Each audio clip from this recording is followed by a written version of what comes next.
Assalamualaikum warahmatullahi wabarakatuh. Alhamdulillahirabbil alamin wa bihi nasta'inu ala umuri dunya waddin. Wassalatu wassalamu ala asyrofil anbiya wal mursalin wa ala alihi wa ashabihi ajma'in.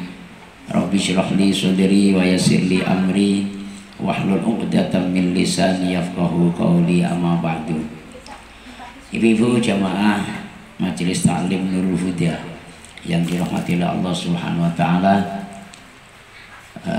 rutinan setiap hari Minggu atau hari Ahad ya, kita bersama-sama bermunajat kepada Allah Subhanahu wa taala dengan melaksanakan beberapa amalan-amalan yang soleh, amalan-amalan yang baik. Di antaranya yaitu pembacaan surat Yasin, dan apa lagi biasanya surat Waqiah, surat Ar-Rahman, kemudian tahlil, ada sholawat nariyah juga ya, Masya Allah luar biasa. Mudah-mudahan kebaikan kita, amal ibadah kita diterima oleh Allah Subhanahu wa taala. Amin ya rabbal alamin. Ibu-ibu yang dirahmati Allah Subhanahu wa taala, kita tidak hanya cukup wiridan saja ataupun dikir saja, tapi yang paling sangat-sangat penting adalah ilmunya yang paling terpenting. Mau wiridan, mau ibadah, mau apa, tapi tidak tahu ilmunya ya, maka man amila bila ilmin fahuwa raddun. Barang siapa yang mengerjakan sesuatu tanpa didasari dengan ilmu, maka kerjaan tersebut ditolak oleh Allah Subhanahu wa taala. Makanya walaupun toh sebentar ataupun sedikit, kita harus membahas tentang ilmu. Di antaranya ilmu yang dalam kajian beberapa bulan terakhir ini adalah berkaitan dengan nafsu. Nafsul amarah sudah selesai kita bahas. Kita masuk ke dalam nafsul lawamah. Nafsul lawamah sudah banyak kriterianya dan penyakit-penyakitnya ataupun sifat-sifatnya ya. Kali ini atau siang ini kita akan melanjutkan nafsu lawamah pembahasan minggu yang lalu, yaitu masuk ke dalam pembahasan asyahwun. Apa bu? Asyahwu ya. Dah, asyahwu sudah, arya sudah, ya kan? Al-ghaflah sudah. Ya. Saya kalau disuruh ngitung urut-urutannya saya nggak hafal, tapi semua jumlahnya saya hafal. Sama aja ya, sama aja. Ya, ini yang keenam adalah al-ghaflah. Nafsu lawamah yang ada dalam diri kita itu kriterianya ataupun sifat-sifatnya adalah ghaflah.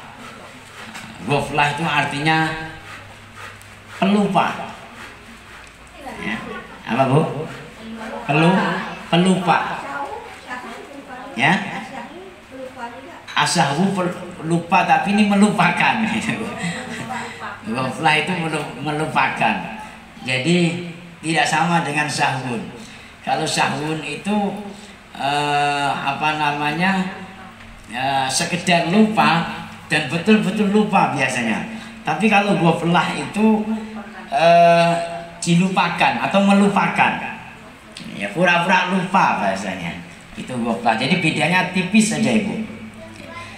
Kalau kita ngaji entah ngaji Quran, entah ngaji berjanji, entah ngaji apa sajalah, atau mendengarkan ceramah, mendengarkan tausiah, itu kadang-kalanya kita ingat keterangan dari Ustadz si A, Ustadz si B, Ustadz si C, ya kan? Di waktu kita lagi bermain atau ngobrol atau bercanda-canda lah, atau ngumpul-ngumpul ya, ngumpul-ngumpul sama kawan, sama teman atau sama tetangga.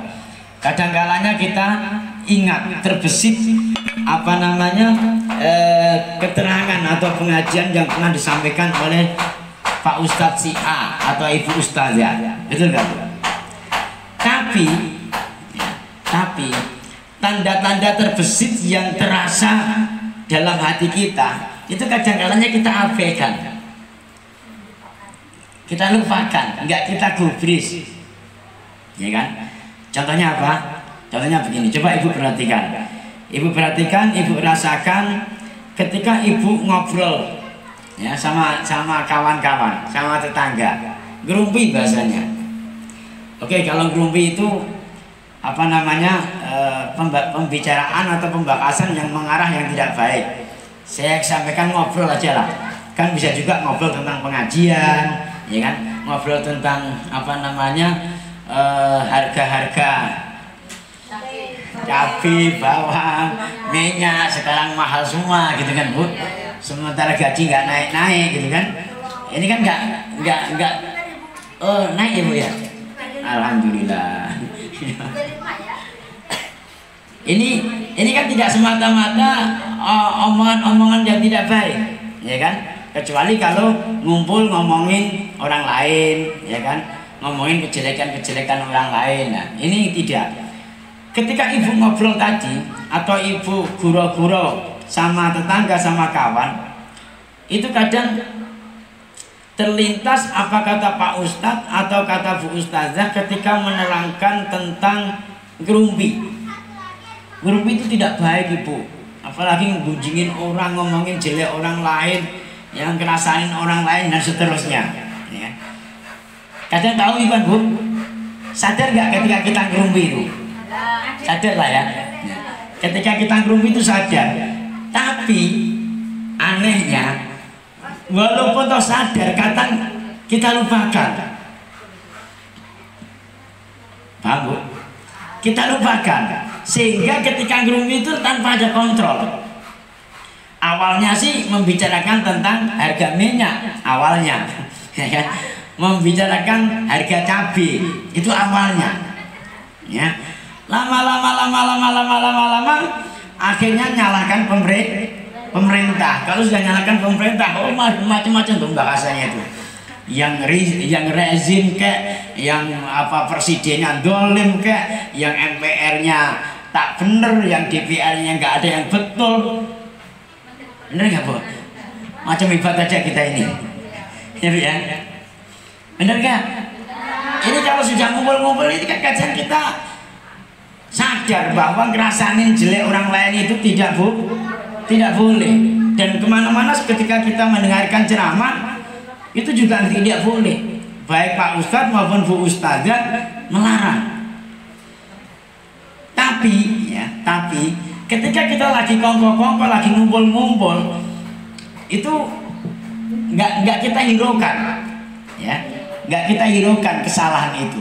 Lanjut aja terus. Apalagi kalau sudah banyak kawannya, ya, ngalor ngidul nggak karu-karuan, pokoknya oke aja terus, nggak tahu jam berapa jam duduk di tepi jalan itu, ya, 1 jam 2 jam betah awet, paham ya Bu? Awet, gayeng, bertambah terus banyak pembahasannya, sehingga kita sadar bahwa ngerasain jelek orang lain itu tidak boleh, ngomongin jelek orang lain itu juga nggak boleh, itu nggak terkontrol lagi, itu ghaflah. Jadi dalam hati ibu ini, ya, di dalam hati yang paling dalam itu, yang namanya nafsu lawamah itu selalu apa ya, dorong terus, ayo nggak usah balik, terus duduk aja terus, suamimu masih lama kok pulangnya kerja, ya, nah, suamimu pun nggak marah kok, apalagi kamu sudah siapin lagi nasinya, ya, nanti kalau mau makan siang jangan ngambil sendiri, ya, kopi juga buat sendiri, kan gitu ya Bu ya. Rokok habis juga beli sendiri. Nah ini dalam hati terasa Bu, ngerti kok kita ini kalau nggak bener, ngerti kalau salah, masa hari-hari ngaji nggak ngerti. Cuman pengertian tersebut ketika kita lagi asik ngumpul sama kawan-kawan itu kita lupakan. Pernah nggak seperti itu? Pernah nggak seperti itu? Ada misalnya apa namanya orang maling. Orang maling itu sebetulnya itu tahu kalau maling itu dosa. Tapi ketika dia maling itu sengaja dilupakan dan tidak menggubris dengan dosa itu. Ya, sama dengan apa namanya orang-orang yang di luar sana yang apa namanya bisa dikatakan pekerja-pekerja malam ataupun apa PSK. Coba ibu cek ya, orang-orang Islam yang kerjanya PSK, apakah mereka tidak tahu kalau kerjaan seperti itu dosa? Atau kerjaan seperti itu tidak baik? Tahu nggak? Saya yakin tahu, 90% tahu. Walaupun nggak pernah sekolah, nggak pernah ngaji, tahu mereka kalau itu nggak baik, ya kan? Tapi ketika lagi kerja seperti itu, pengetahuan tersebut lupa dan sengaja dilupakan malah. Namanya manusia juga nggak sempurna ya. Nanti kalau diajak grupi nggak mau, dikirain kita soalim, bener nggak? Diajak ngomong orang nggak disambut, nanti dikirain sok suci, dikirain angkuh, dikirain sombong.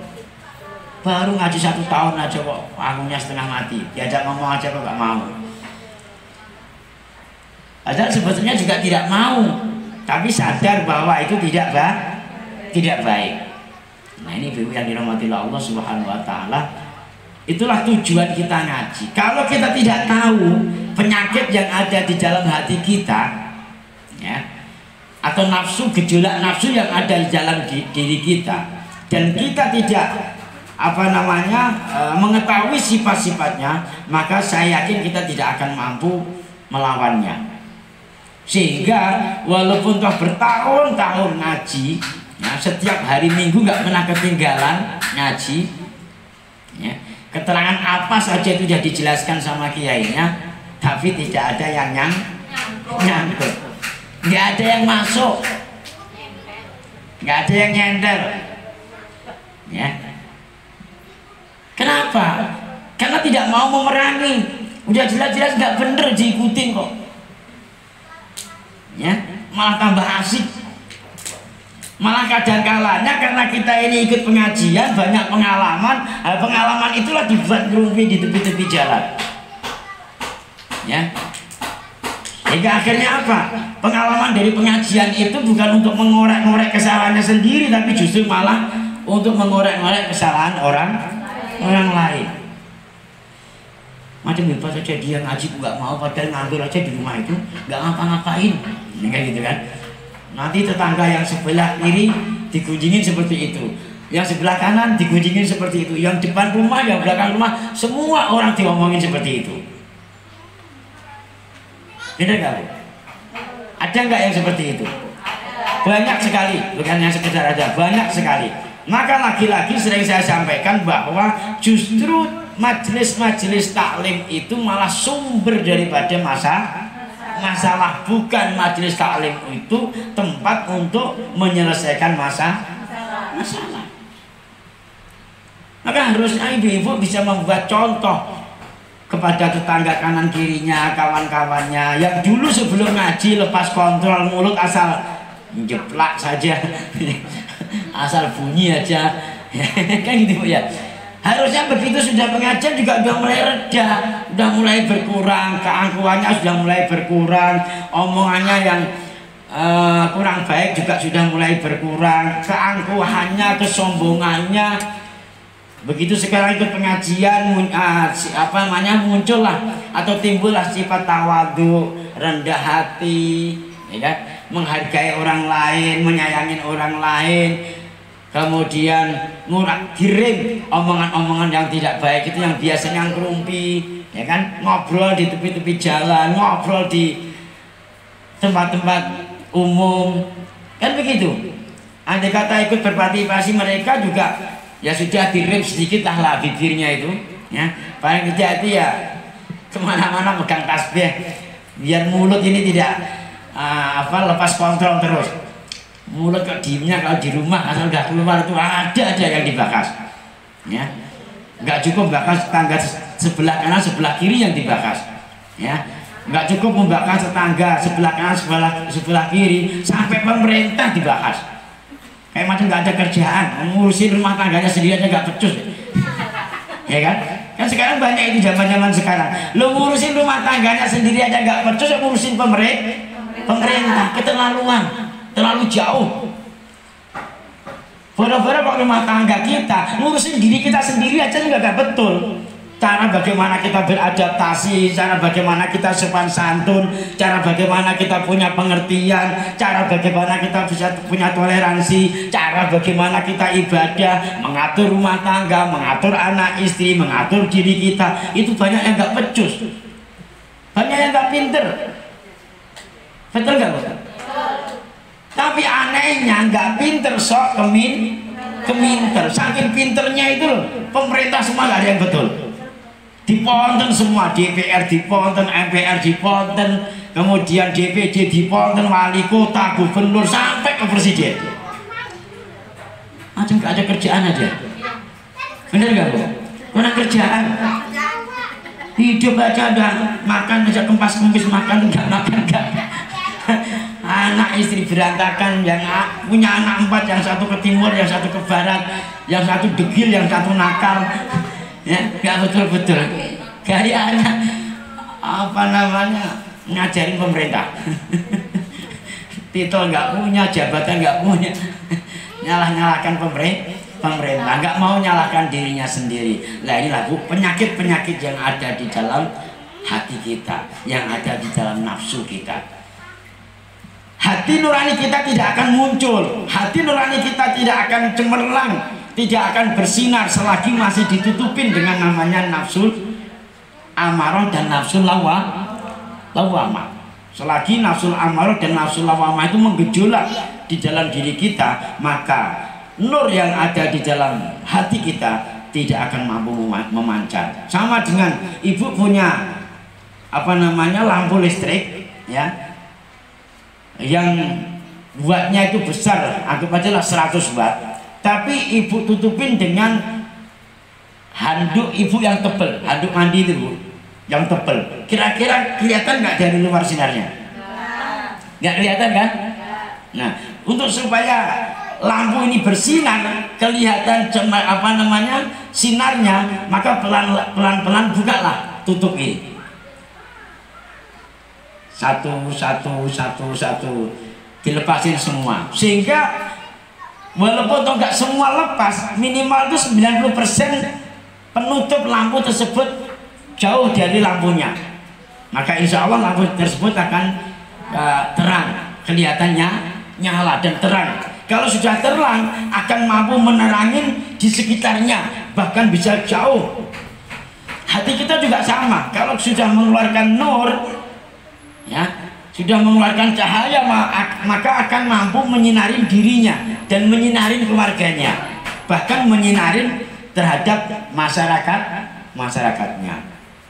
Bertetangga baik dengan tetangganya, berkawan baik dengan kawannya, diajak ngerumpi, ya diem saja, ya kan. Mau ditinggal nggak enak, nanti kita sombong, ya udah duduk situ, mendingan aku dikir, hatiku aku gerakan, ya Allah, ya Allah, ya Allah. Bisa nggak kira-kira?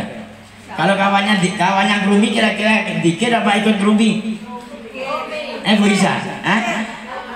Kalau pas ngobrol 4-5 ibu-ibu, ya, di luar rumah, ya, ada kawannya 2 orang ngerumpi, gunjingin orang lain, kira-kira kita diem apa ikut nyambung?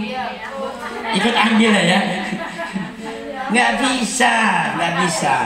Ngerem lesan itu nggak bisa. Bagaimana caranya bisa? Biasakan hari-hari bibir kita dibasahin dengan zikir. Sallallahu alaihi Muhammad, sallallahu alaihi Muhammad, sallallahu alaihi Muhammad, atau astagfirullahaladzim, atau subhanallah, terus aja. Nanti lama-lama ngerem sendiri. Ya, risih nanti lama-lama kalau dengar orang ngerumpi, gunjingin orang, risih. Telinga kita itu dengar suara-suara kayak gitu dengan sendirinya kayak macam ada hijabnya, ada penutupnya.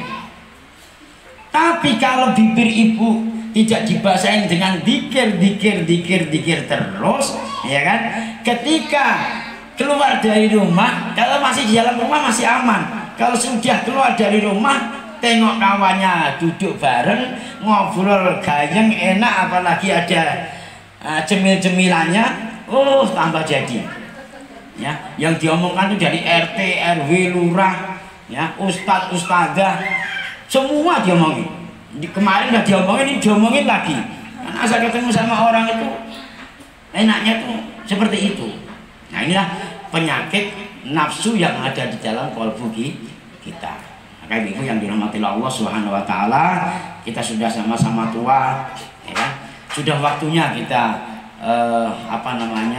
pelan-pelan membersihkan daripada kotoran-kotoran yang ada di dalam nafsu kita, agar supaya nur yang ada di dalam hati kita ini bisa memancar di dalam diri kita, memancar kepada keluarga kita, memancar kepada anak-anak kita, dan mudah-mudahan juga bisa memancar kepada masyarakat kita. Amin ya rabbal alamin. Demikian, kurang lebihnya mohon maaf. Terima kasih atas segala perhatiannya. Kita akhiri dengan ucapan hadanallahu wa iyyakum ajmain. Wallahu muwaffiq ila aqwamit thoriq. Wassalamualaikum warahmatullahi wabarakatuh. Waalaikumsalam.